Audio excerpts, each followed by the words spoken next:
आज मैं आपको एक गलती के बारे में बताने वाला हूँ जो कि लोग अक्सर करते हैं और मैं नहीं चाहता हूँ कि ये गलती आप करें।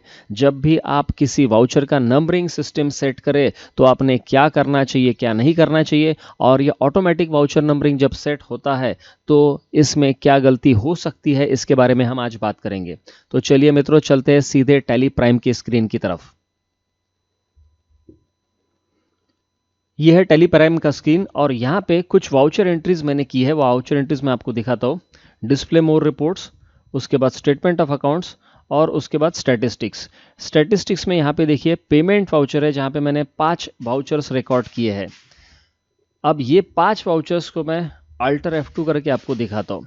यहाँ पे देखिए 5 पेमेंट के वाउचर्स है, 1 2 3 4 5 अलग अलग डेट्स में है। 1 अप्रैल, 2 अप्रैल, 1 मई, 1 जून। तो ये इतने सारे वाउचर्स रिकॉर्डेड है। अब यहाँ पे वाउचर नंबरिंग सिस्टम ये पेमेंट वाउचर के लिए कौन सी है, अगर मुझे चेक करना है तो मुझे जाना पड़ेगा वाउचर टाइप के सेटिंग्स में। मैं एस्केप कर रहा हूँ, यहाँ पे अल्टर में आता हूँ, अल्टर के बाद वाउचर टाइप्स और यहाँ पे टाइप करता हूँ पेमेंट, PAY टाइप किया तो ये पेमेंट आ गया। यहाँ पे मैंने देखा तो ये वाउचर नंबरिंग सिस्टम है इसकी ऑटोमेटिक वाउचर नंबरिंग सिस्टम में क्या प्रॉब्लम है ये मैं आपको अभी बताने वाला हूँ। यहाँ पे रिस्क क्या है, डेंजर क्या है, धोखा क्या है, आपके साथ क्या गड़बड़ हो सकती है, और ये बहुत बड़ा प्रॉब्लम इस नंबरिंग सिस्टम के साथ में है। क्या है मैं आपको दिखाता हूँ। चलिए वापस आते हैं हम डिस्प्ले मोर रिपोर्ट्स।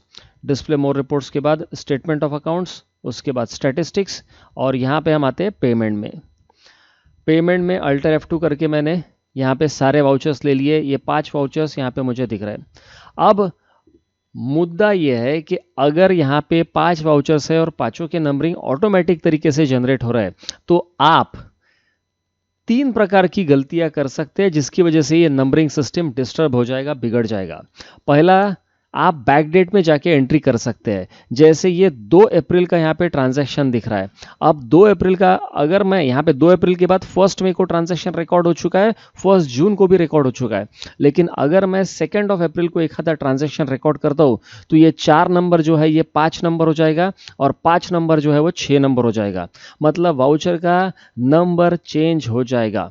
एक बार मैं आपको करके दिखाता हूँ। ये देखिए 22,000 ये जो वाउचर है रेंट का वाउचर, ये 4 नंबर पे है। अब यहाँ पे मैं अल्टर I करता हूँ, alter I to insert a voucher. यहाँ पे एक वाउचर इंसर्ट कर रहा हूँ। ये 2 अप्रैल को मेरा वाउचर इंसर्ट हो रहा है। यहाँ पे ले रहा हूँ मैं स्टेट बैंक ऑफ इंडिया और यहाँ पे एक अल्टर C करके एक लेजर बनाता हूँ मैं कन्वेंस नाम से। Under indirect expenses control A कर दिया मैंने और कन्वेंस में डाल देता हूँ यहाँ पे 6,000 रुपये। 6,000 रुपये कन्वेंस में डाल दिया मैंने, एंटर किया, नरेशन लिखा नहीं। अब आप देखिए ये 22,000 का वाउचर जिसके ऊपर हमारी नज़र थी ये बन गया है 5 नंबर और जो 5 नंबर था वो बन गया है 6 नंबर। तो आपके वाउचर का जो आइडेंटिफिकेशन है, उसकी जो पहचान है वही बदल गई।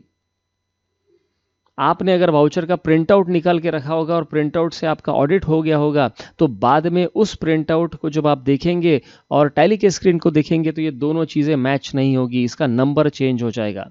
और वाउचर का नंबर चेंज होना ये बहुत बड़ा रिस्क है, ये बहुत बड़ा प्रॉब्लम है, ऐसा कभी भी नहीं होना चाहिए। तो voucher number is a unique identification for that particular transaction and that number should not be changed at all. तो पहला रिस्क मैंने आपको बता दिया, अगर आप बैक डेट में एंट्री करते हैं तो ये प्रॉब्लम हो सकता है। दूसरा प्रॉब्लम, अगर आप किसी वाउचर की डेट चेंज कर देते हैं। यहाँ पे देखिए जैसे ये कन्वेंस की एंट्री मैंने 2 अप्रैल को किया है, इसकी डेट अगर मैं चेंज करता हूँ तो नंबरिंग फिर से चेंज हो जाएगा।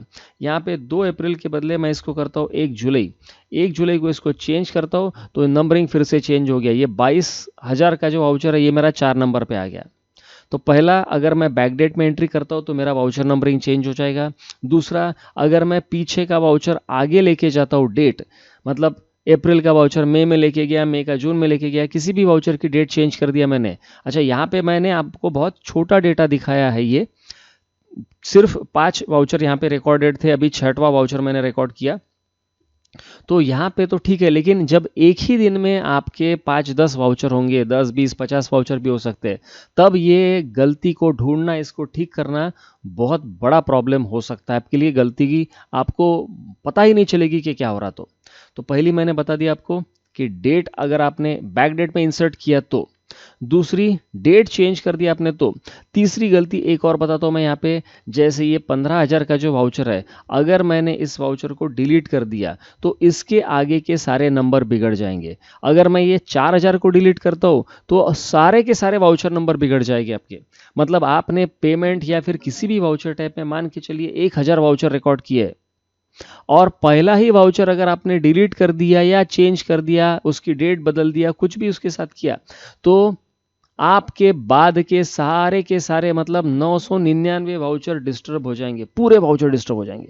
एक बार आपको मैं करके दिखाता हूं। यहाँ पे ये 2 नंबर पे जो वाउचर है ये 1 पे आ जाएगा। यहाँ पे मैं 4,000 के ऊपर जाता हूं और इसको करता हूं डिलीट। डिलीट करने के बाद आप देखिए सारे के सारे वाउचर के नंबर्स चेंज हो गए। अभी अगर आप की कंपनी का रेगुलर ऑडिट होता है, मंथली ऑडिट होता है, तो आपके ऑडिटर जो है वो बहुत बड़ा सवाल आपके ऊपर लगाएंगे कि ये क्या हो रहा है आपके अकाउंटिंग सिस्टम में, वाउचर नंबर क्यों चेंज हो रहा है। और अगर ये मामला सेल बिल का है तो सेल बिल में तो और भी प्रॉब्लम हो सकता है कि पेमेंट वाउचर ठीक है हमारा इंटरनल मैटर है, ये हम पेमेंट वाउचर किसी को देते नहीं है बाहर के लोगों को, लेकिन सेल्स वाउचर की अगर हम बात करेंगे तो सेल्स वाउचर ये बाहर के लोगों को दिया जाता है, सेल्स इनवॉइस बाहर के लोगों को दिया जाता है और वही इनवॉइस नंबर आपका जीएसटी पोर्टल पे भी जाने वाला है। आप भी उसको जीएसटी पोर्टल पे डालेंगे और ये जीएसटी पोर्टल पे जाने के बाद आपका जो कस्टमर है उसके 2A में भी दिखने वाला है। तो वहां पे अगर वाउचर नंबर चेंज हो गए तो बहुत ही बड़ा हंगामा हो सकता है। तो सेल्स वाउचर का नंबरिंग कभी भी ऑटोमेटिक नहीं होना चाहिए टैली में, क्योंकि यहां पे अगर आप ऑटोमेटिक नंबरिंग करेंगे तो इसमें रिस्क हमेशा बना रहेगा कि गलती से भी कोई पुराना वाउचर डिलीट हो गया है, उसकी डेट चेंज हो गई या फिर बैक डेट में एंट्री हो गई तो सारे के सारे उसके बाद के नंबर्स आपके चेंज हो सकते हैं। तो मेरा आपको यह सजेशन है कि आप सेल्स वाउचर कम से कम उसको ऑटोमेटिक नंबरिंग में कभी भी ना रखें, नेवर एवर। मित्रों मैं आपको एक बात बता दूं, हम अकाउंटिंग फ्रेंड नाम से एक लेक्चर सीरीज चलाते हैं। इस लेक्चर सीरीज में अभी तक हमने 99 सेशंस कंप्लीट किए हैं और अभी हम इसका 100वां सेशन कर रहे हैं, ग्रैंड मेगा सेशन 100 सेशन। और ये 100 सेशन का टॉपिक जैसे कि आप यहाँ पे देख रहे हैं, it is Kalpataru and Kamadhenu of Tally Prime. पुराने ज़माने में कल्पतरु नाम का एक पेड़ हुआ करता था, जिस पेड़ के नीचे अगर आप बैठे और कुछ भी इच्छा व्यक्त करें तो आपकी इच्छा पूरी हो जाती थी।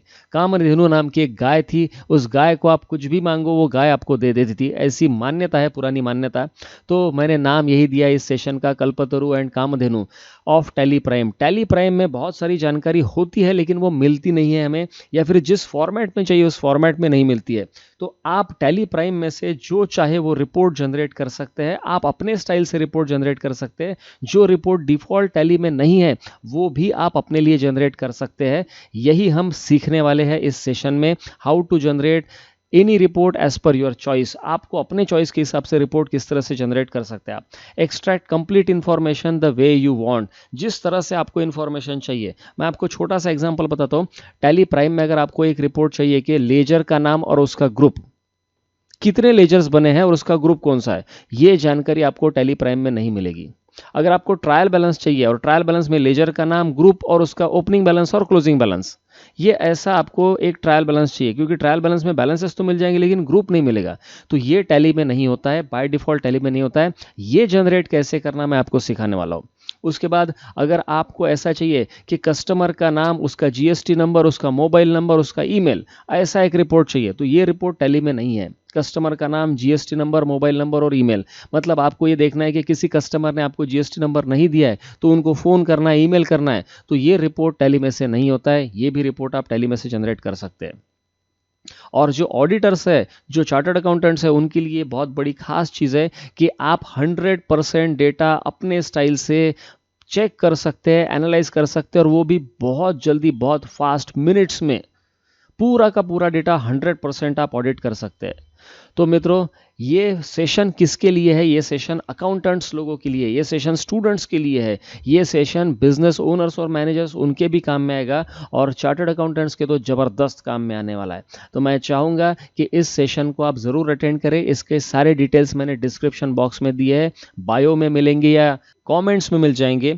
तो आप देखिए बायो, कमेंट्स या डिस्क्रिप्शन, वहाँ पे आपको वो सारी चीज़ें मिलेगी। लिंक वहाँ पे दिए मैंने, लिंक के ऊपर आप क्लिक कीजिए और इस सेशन को रजिस्टर करके ज़रूर अटेंड कीजिए। आज का सेशन हम यहीं पे ख़त्म करते हैं, फिर से मिलते हैं अगले सेशन में। Thank you very much, have a nice day, all the best.